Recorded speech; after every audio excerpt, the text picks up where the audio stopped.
And good evening, everybody. This is Michael Filigera. I am with logicalsignals.com and tradershelpingtraders.com. And this is the Elliott wave update for the S&P 500 for Wednesday, July 14th, 2021.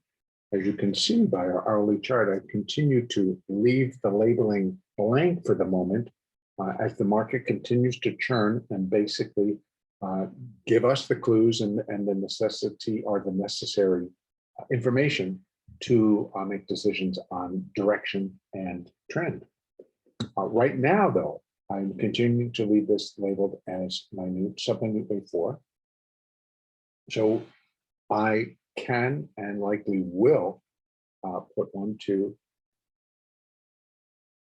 3, 4, I think it's 3, and then 5.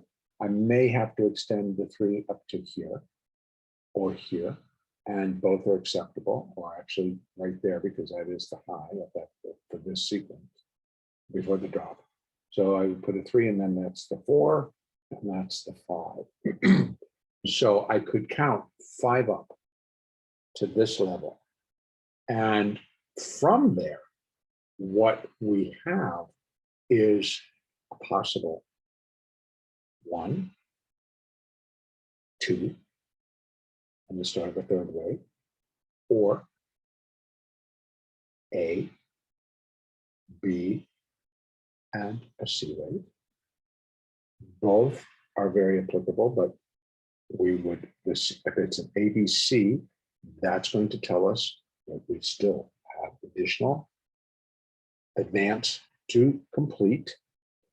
But to me, it seems that the buy energy comes in, it's rejected, and all that sell energy is expended, and then the buyers come back up. They're not getting very far. Today did put in a slight new high, 75 cents higher than what we saw yesterday. And so that energy is pent up and it pushes pretty hard. But you can see here, it took 1, 2, 3, 4, 5, 6 hours of buying. And the strongest being right there at the end with the US opening. And that's when the US opened, and that's when it pushed up to that slight new high. And that was again rejected. So definitely could be an ABC. And if it truly is, then I think that this is just the start of a C, and we got 1 and a 2, and it's going to drop in the third. Even if this is 5 and this is 1 and 2, I still believe this is going to just come off in a hurry. And so either way, I want to add some. These are still continuing to be Fibonacci levels extensions for upside, which I'm leaving on for right now, because actually there's still a probability or a potential for the market to turn again and the buyers to take control again and to expend all that energy and push it up above 4,400. Definitely can happen. We have seen these rallies be quite intense and like everybody's get out of the way. But what we're also seeing is that it's expending energy, coil, expansion of energy, coil, expansion of energy, coil, and I'm thinking we're going to get another drop down. It just seems to be that's the pattern, and it fits the Elliott pattern. Either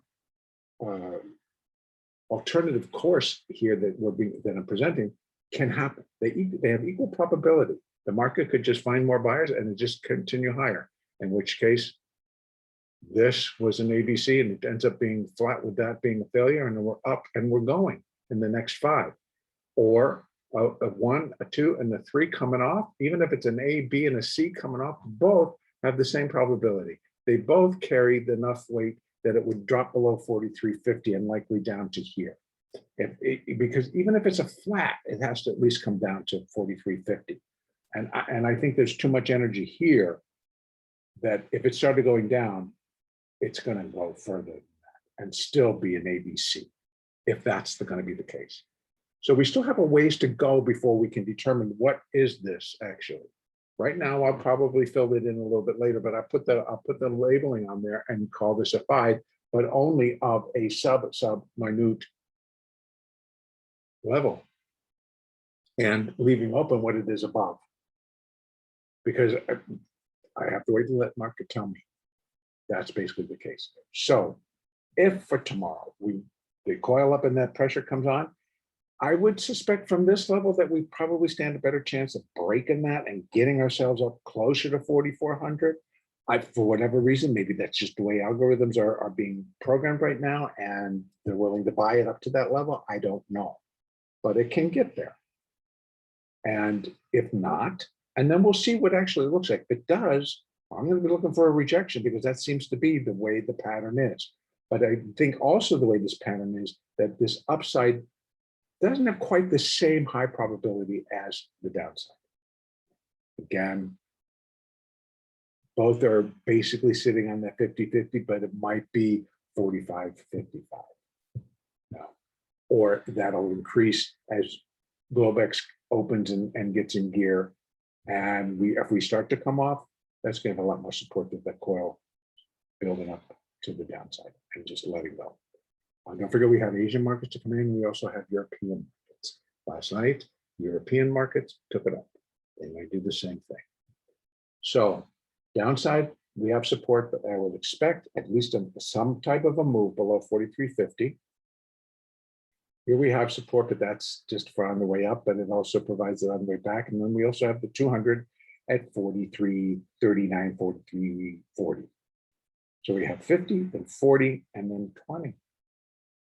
25.20. So all those levels are very real. If indeed this is this is incomplete and we're still looking for additional upside in a new move, which I'm not, that would be the no break zone for those that think that it still could within this advance.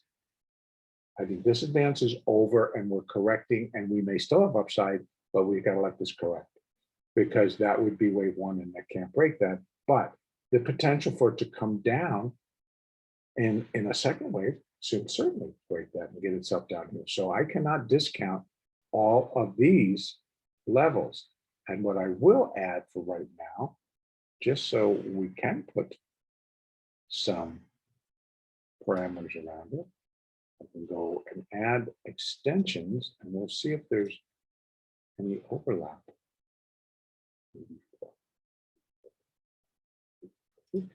Okay, so right there. So at the 40 level, we have some overlap.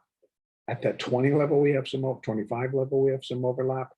And then it gets very lonely down here all by itself. So that's where our overlap goes.